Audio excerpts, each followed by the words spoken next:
बोल श्री गणेश महाराज की जय। बोल श्री कृष्ण महाराज की जय। श्रीमन नारायण नारायण नारायण, श्रीमन नारायण नारायण नारायण, श्रीमन नारायण नारायण नारायण, श्रीमन नारायण नारायण नारायण। बोल श्री कृष्ण महाराज की जय। श्रीमद् भगवत गीता यथारूप अध्याय 9 परम गुण ज्ञान। अक्षरधाना पुरुषा धर्मस्यास, परंतप अप्रायपमा निवर्तते मृत्यु संसार वृतरमणि। हे परंत, जो लोग भक्ति में श्रद्धा नहीं रखते वे मुझे प्राप्त नहीं कर पाते। अंत वे इस भौतिक जगत में जन्म मृत्यु के मार्ग पर वापस आते रहते हैं। तात्पर्य, श्रद्धा विहीन के लिए भक्ति योग पाना कठिन है। यही इस श्लोक का तात्पर्य है। श्रद्धा तो भक्तों की संगति से उत्पन्न की जाती है। महापुरुषों से वैदिक प्रमाणों को सुनकर भी अभागे लोग ईश्वर में श्रद्धा नहीं रखते। वे झिझकते रहते हैं और भगवत भक्ति के में दृढ़ नहीं रहते। इस प्रकार कृष्ण भावनामृत की भक्ति में श्रद्धा मुख्य है। चैतन्य चित्रामृत में कहा गया है कि श्रद्धा तो यह पूर्ण विश्वास है कि परमेश्वर श्री कृष्ण की ही सेवा द्वारा सारी सिद्धि प्राप्त की जा सकती है। यही वास्तविक श्रद्धा है। श्रीमद् भागवत में कहा गया है, यथा तरोमुरलनिषेचेन तृप्ति तत्सकंद भुजोप शाखा पर्णोपहारच यथेन्द्रयाणा तथैव श्रवणम चयुतेज्य। वृक्ष की जड़ को खींचने से उसकी डालें, टहनियाँ तथा पत्तियाँ तुष्ट होती हैं और आमाशय को भोजन प्रदान करने से शरीर की सारी इंद्रियां तृप्त होती हैं। इसी तरह भगवान की दिव्य सेवा करने से सारे देवता तथा अन्य समस्त जीव स्वतः प्रसन्न होते हैं। अंत गीता पढ़ने के बाद मनुष्य को चाहिए कि वह गीता के इस निष्कर्ष को प्राप्त हो। मनुष्य को अन्य सारे कार्य छोड़कर भगवान श्री कृष्ण की सेवा करनी चाहिए। यदि वह इस जीवन दर्शन से विशेषस्त हो जाता है तो यही श्रद्धा है। इस श्रद्धा का विकास कृष्ण भावनामृत की विधि है। कृष्ण भावना भावित व्यक्तियों की 3 कोटियां हैं। तीसरी कोटि में वे लोग आते हैं जो श्रद्धा विहीन है। यदि ऐसे लोग ऊपर भक्ति में लगे भी रहे तो भी उन्हें सिद्ध अवस्था प्राप्त नहीं हो पाती। संभावना यही है कि वे लोग कुल काल के बाद नीचे गिर जाएं। वे भले ही भक्ति में लगे रहें किंतु पूर्ण विश्वास तथा श्रद्धा के अभाव में कृष्ण भावनामृत में उनका लगा रह पाना कठिन है। अपने प्रचार कार्यों के दौरान हमें इसका प्रत्यक्ष अनुभव है कि कुछ लोग आते हैं और किन्हीं गुप्त उद्देश्यों से कृष्ण भावनामृत को ग्रहण करते हैं, किंतु जैसे ही उनकी आर्थिक दशा कुछ सुधर जाती है वे इस विधि को त्याग कर पुण्य पुराने ढर्रे पर लग जाते हैं। कृष्ण भावनामृत में केवल श्रद्धा के द्वारा ही भक्ति की जा सकती है।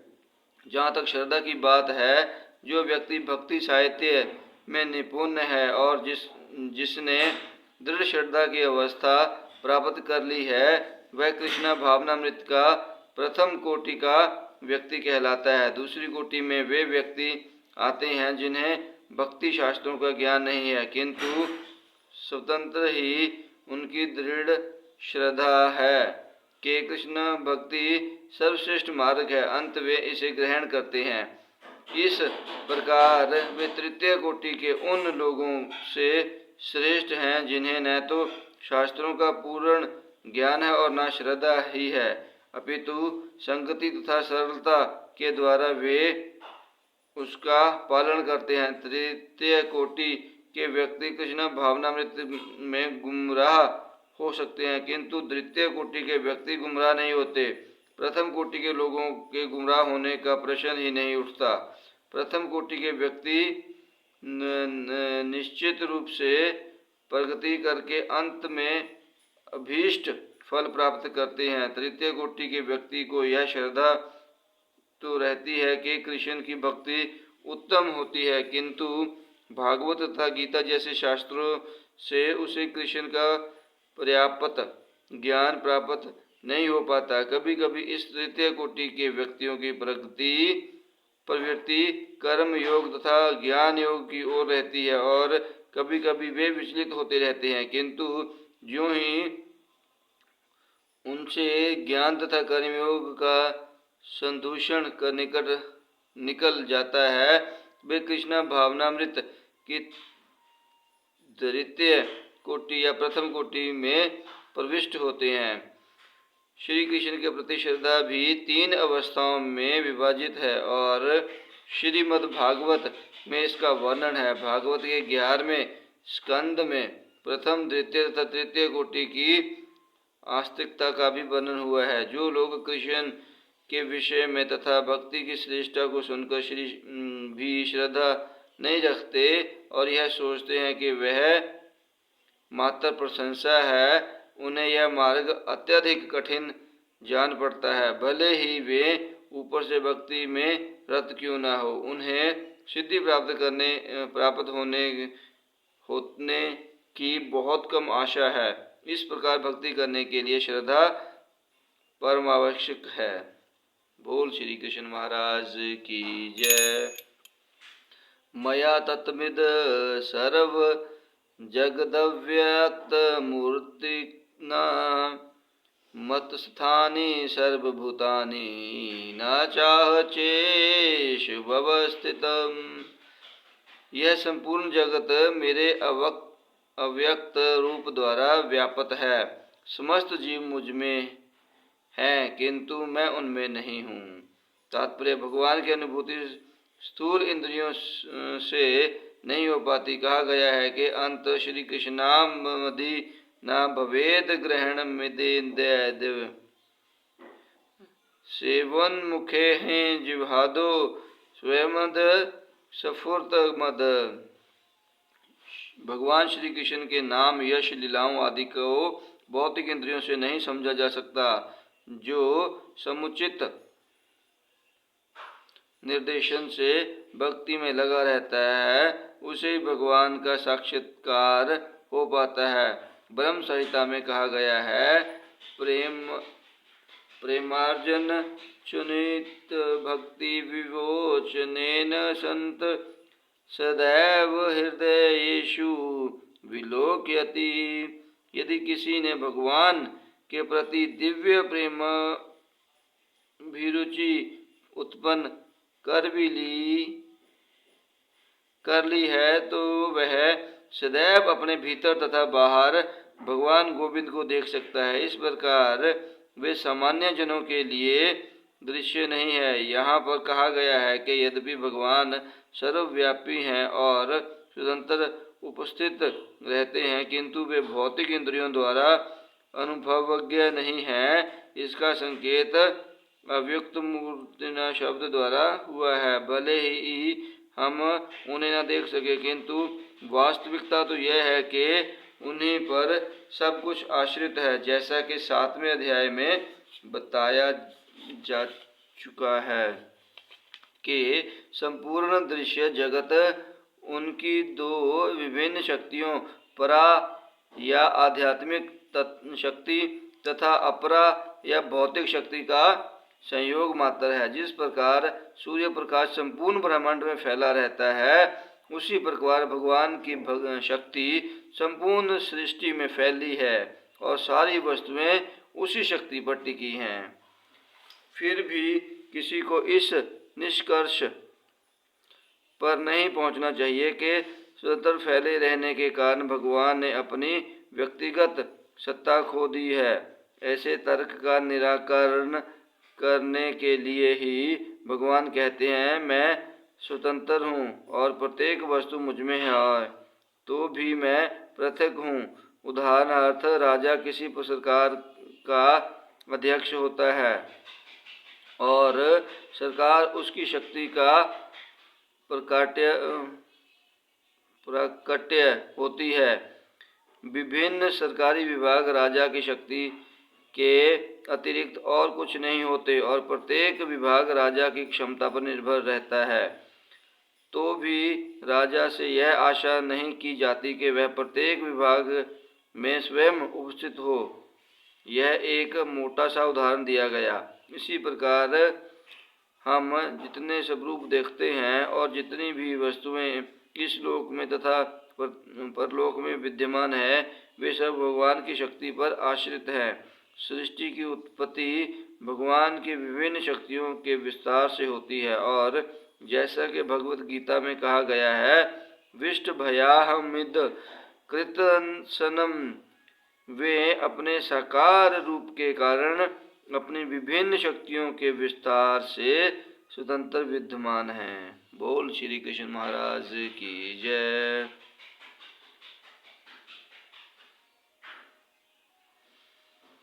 नाच मत स्थानी भूतानि पश्य मे योग मैश्वरम, भूतमूत्र वच भूतसथो ममात्मा भूत भावन।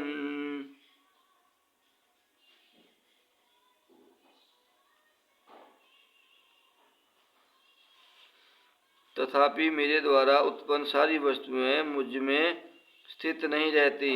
जरा मेरे योग ऐश्वर्य को देखो। यद्यपि मैं समस्त जीवों का पालक हूँ और स्वतंत्र व्यापक हूँ, लेकिन मैं इस विराट अभिव्यक्ति का अंश नहीं हूँ, क्योंकि मैं सृष्टि का कारण स्वरूप हूँ।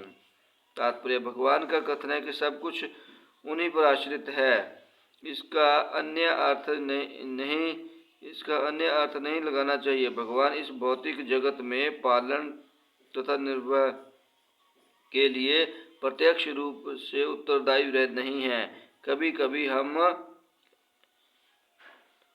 एटलस, एक रोमन देवता को अपने कंधों पर गोला उठाते देखते हैं। वह अत्यंत थका लगता है और इस विशाल पृथ्वीलोक को धारण किए रहता है। हमें किसी ऐसे चित्र को मन में नहीं लाना चाहिए जिसमें कृष्ण इस सर्जित ब्रह्मांड को धारण किए हुए हो। उनका कहना है कि यद्यपि सारी वस्तुएं उन पर टिकी हैं, किंतु वे पृथक रहते हैं। सारे लोग अंतरिक्ष में तैर रहे हैं और यह अंतरिक्ष परमेश्वर की शक्ति है, किंतु वे अंतरिक्ष से भिन्न हैं, वे पृथक स्थित हैं। अंत भगवान कहते हैं कि यद्यपि ये सब रचित परमार्थ मेरी अचिंत्य शक्ति पर टिके हैं, किंतु भगवान के रूप में मैं उनसे पृथक रहता हूँ। यह भगवान का अचिंत्य ऐश्वर्य है। वैदिक कोश निरुक्ति में कहा गया है, युजत्यनेन दुष्टेषु कार्येषु, परमेश्वर अपनी शक्ति का प्रदर्शन करते हुए अचिंत्य आश्चर्यजनक लीलाएं कर रहे हैं। उनका व्यक्तित्व विभिन्न शक्तियों से पूर्ण है और उनका संकल्प स्वयं एक तथ्य है। भगवान को इसी रूप में समझना चाहिए। हम कोई काम करना चाहते हैं तो अनेक विघ्न आते हैं और कभी कभी हम जो चाहते हैं वह नहीं कर पाते, किंतु जब श्री कृष्ण कोई कार्य करना चाहते हैं तो सब कुछ इतनी पूर्णता से संपन्न हो जाता है कि कोई सोच नहीं पाता कि यह कैसे हुआ। भगवान इसी तथ्य को समझाते हैं। यद्यपि वे समस्त सृष्टि के पालक तथा धारण करता है, किंतु वे इस सृष्टि का स्पर्श नहीं करते, केवल उनकी परम इच्छा से प्रत्येक वस्तु का सृजन, धारण, पालन एवं संहार होता है। उनके मन और स्वयं उनमें कोई भेद नहीं है, जैसा हमारे भौतिक मन में और स्वयं हम में भेद होता है, क्योंकि वे परमात्मा हैं। साथ ही वे प्रत्येक वस्तु में उपस्थित रहते हैं, किंतु सामान्य व्यक्ति यह नहीं समझ पाता कि वे साकार रूप में किस तरह उपस्थित है। वे भौतिक जगत से भिन्न है, तो भी प्रत्येक वस्तु उन्हीं पर आश्रित है। यहाँ पर इसे ही योग्य ऐश्वर्यम अर्थात भगवान की योग शक्ति कहा गया है। बोल श्री कृष्ण महाराज की जय। यथाकाश स्थितो नित्यवासु सर्वज्ञो महान तथा सर्वाणि भूतानि मतस्थानि तयोपधारण। जिस प्रकार स्वतंत्र पर बहमान प्रबल वायु सदैव आकाश में स्थित रहती है, उसी प्रकार समस्त उत्पन्न प्राणियों को मुझ में स्थित जानो। तात्पर्य, सामान्य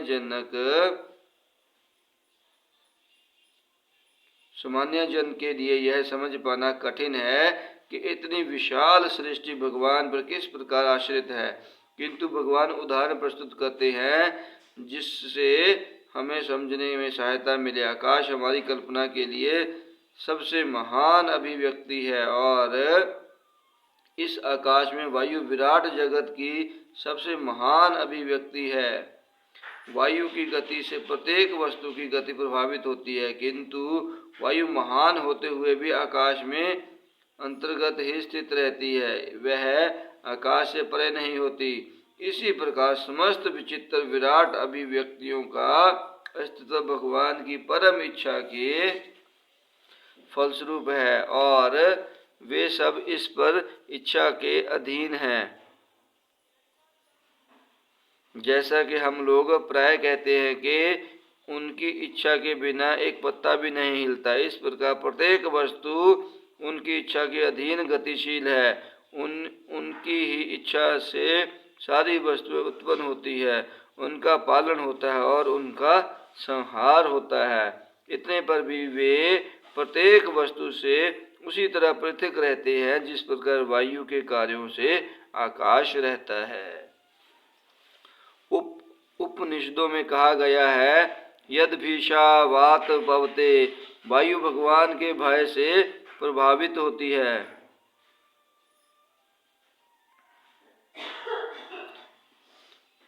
बृहदारण्यक उपनिषद में कहा गया है, इत्सया वा अक्षरस्य प्रशासने गार्गी सूर्य चंद्रमसो विधर्तो निष्ठत इत्सव वा अक्षरस्य प्रशासने गार्गी शावा पृथ्वी भयो विघ्रतो निष्ठम। भगवान की अध्यक्षता में परमादेश से चंद्रमा, सूर्य तथा अन्य विशाल लोग घूम रहे हैं। ब्रह्म संहिता में भी कहा गया है, यक्षुरेश सविता सकल ग्रहणा राजा समस्त सूर मूर्ति शेष तेजा यज्ञ याज्ञात्य भ्रमति समत्मृकाल चक्रो गोविंद माधि पुरुष तहम बजामी। यह सूर्य की गति का वर्णन है। कहा गया है कि सूर्य भगवान का एक नेत्र है और इसमें ताप तथा प्रकाश फैलाने की अपार शक्ति है, तो भी यह गोविंद की परम इच्छा और आदेश के अनुसार अपनी कक्षा में घूमता रहता है। अंत हमें वैदिक साहित्य से इसके प्रमाण प्राप्त है। यह विचित्र तथा विशाल लगने वाली भौतिक सृष्टि पूरी तरह भगवान के वश में है।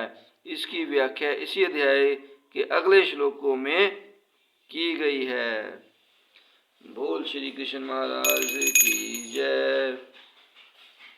सर्वभूतानि कौन्तेय प्रकृति यान्ति मामिकाम कल्पक्षणे पुनस्तानि कल्पादो विसर्जाम्यहम्। हे कुंती पुत्र, कल्प का अंत होने पर सारे प्राणी मेरी प्रकृति में प्रवेश करते हैं और अन्य कल्प के आरंभ होने पर मैं अपनी शक्ति से पुण्य उत्पन्न करता हूँ। तात्पर्य: इस विराट भौतिक अभिव्यक्ति का सृजन, पालन तथा संहार पूर्णतया भगवान की परम इच्छा पर निर्भर है। कल्प क्षय का अर्थ है ब्रह्मा की मृत्यु होने पर। ब्रह्मा 100 वर्ष जीवित रहते हैं और उनका एक दिन हमारे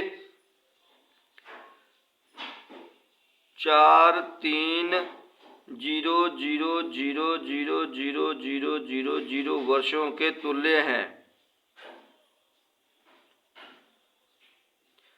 430 करोड़ वर्षों के तुल्य है। रात्रि भी इतने ही वर्षों की होती है।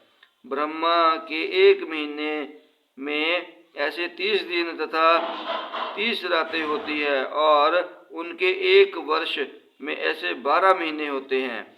ऐसे 100 वर्षों के बाद जब ब्रह्मा की मृत्यु होती है तो प्रलय हो जाता है, जिसका अर्थ है कि भगवान द्वारा प्रकट शक्ति पुण्य समेटकर उन्हीं में चली जाती है। पुण्य जब विराट जगत को प्रकट करने की आवश्यकता होती है तो उनकी इच्छा से सृष्टि उत्पन्न होती है। एकम बहु श्याम, यद्यपि मैं अकेला हूँ किंतु मैं अनेक हो जाऊंगा। यह भौतिक सुक्ति है। वे इस भौतिक शक्ति में अपना विस्तार करते हैं और सारी विराट अभिव्यक्ति पुण्य घटित हो जाती है। बोल श्री कृष्ण महाराज की जय।